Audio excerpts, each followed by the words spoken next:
go to hell yourself, Nazi.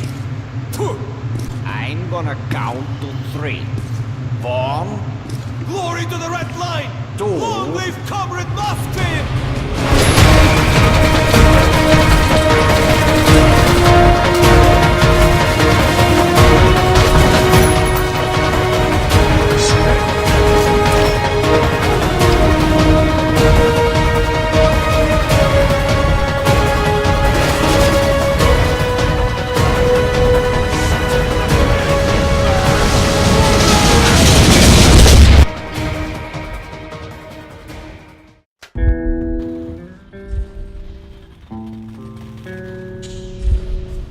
Hello and welcome to Subculture Times Metro Last Light video review.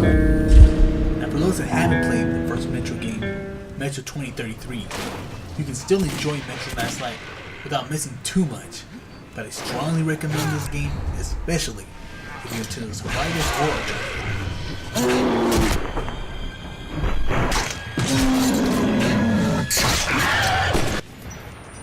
Artyom, take my shotgun! For those that have played the first game, you'll be glad to know Metro Last Light improves in nearly every aspect from the first game. Everything from the visuals, which look as close as next gen as you can get, especially on the PC platform, to its sound design and soundtrack, which immerses you into its heavy atmosphere.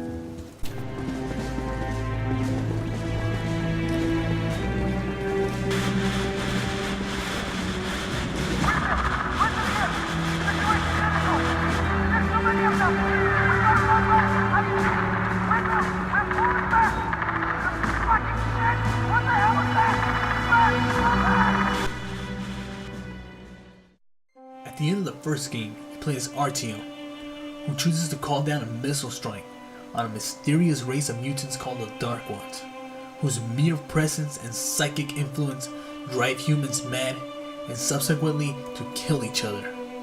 Metro Last Light starts out 1 year after these events with news that one of the Dark Ones remain and you're tasked with killing the last of his kind, which in fact turns out to be just a child mutant and maybe the key to saving humanity from an impending war that may destroy itself. On your journey for the last remaining Dark One, you'll be pitted against rival military factions or the mutated wildlife on the surface and the Metro. Metro Last Light immerses you into its world with a cast of believable characters and an emotionally compelling story, with NPCs not just being a background to the game, but people with history, ideologies, families, and worries about the future. The NPCs in Last Light really elevate the story just as much as any other aspect of the campaign. Now if I were to say this game streamlines gameplay from the first game, you might say it's been watered down, as many sequels tend to do this in order to reach a broader audience. Not so with Last Light. Whereas in the first game you had to manually check your watch to see how much time you had left. Now it's displaying a sort of digital watch, I could use a good watch like yours. which also acts as a stealth indicator. Recharging your light doesn't take forever like the first game, and you'll be able to choose and mod your weapons from the get-go.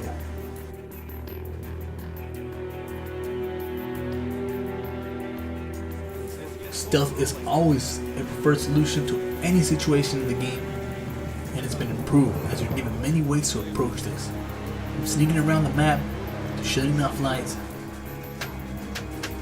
to quietly disposing of your enemies. Night vision goggles make a return, giving you the ability to gain an edge on your mutant and your human enemies. As with the light, you'll have to charge your night vision goggles, but it doesn't take too long.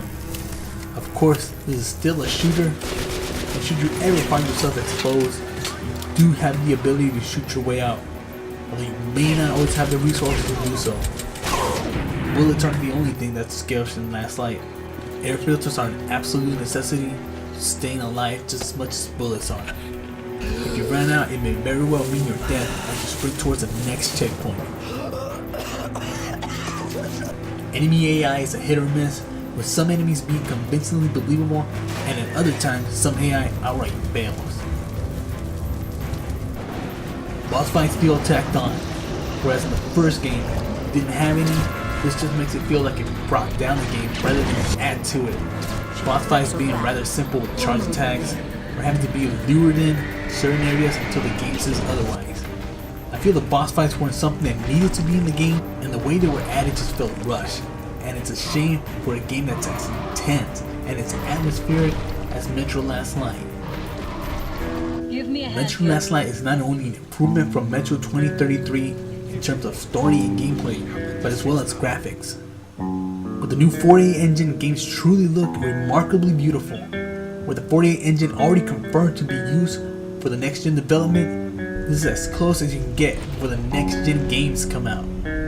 The graphic designs are well done, with high resolution textures on both the environment and the characters as well. But what elevates Last Light is the fact that the graphics engine not only looks better than its predecessor, but it actually runs better. Whereas in the first one I can only get about 30 to 40 frames per second, I can now get about 40 to 50 frames per second with settings on Ultra.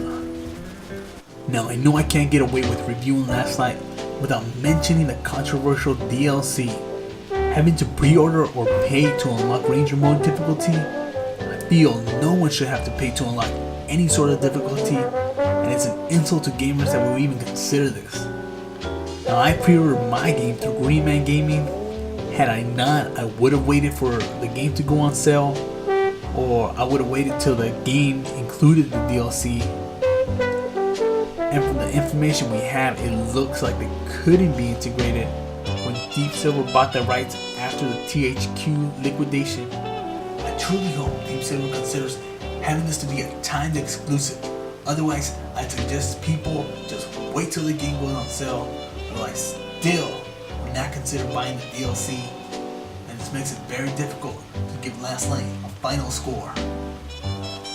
Metro Last Light has an emotional and engaging story with plot twists and espionage action to keep you engrossed to the last second. NPC characters feel fleshed out, adding to the depth of the world. Enemy characters, both human and mutant, give off a real challenge with their enhanced AI, making encounters feel intense and satisfying. Impressive graphics and textures, level variety, about a 10-hour campaign, longer with extras, and a more accessible game on normal and easy difficulty. Cons: linear gameplay. While you can choose to tackle certain maps in different ways, this feature is not always present, and there isn't much to learn in the second playthrough, as there is no Game Plus mode, making it difficult to try all the cool weapons in Last Light. Top-down enemy boss fights feel cheap with predictable behavior and scripted mechanics. Although the AI may be spotty at times, and the boss fights feel tacked on, Metro Last Light's stunning graphics engine, a compelling story delivered through fleshed out characters, and amazing sound design truly make this a stellar game. And for this, Metro Last Light gets a 4 out of 5.